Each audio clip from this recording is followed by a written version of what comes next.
रवां साल भारत में होने वाले आईसीसी क्रिकेट वर्ल्ड कप का ऑफिशियल तराना कल रिलीज किया जाएगा। आईसीसी ने तराने को रिलीज करने का ऐलान अपने सोशल मीडिया अकाउंट्स पर किया।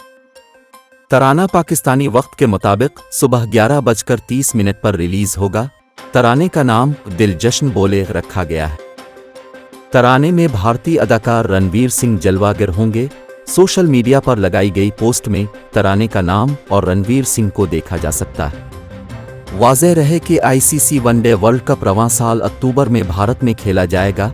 इवेंट का आगाज़ 5 अक्टूबर से दिफाई चैंपियन इंग्लैंड और फाइनलिस्ट न्यूजीलैंड के दरमियान अहमदाबाद में होगा।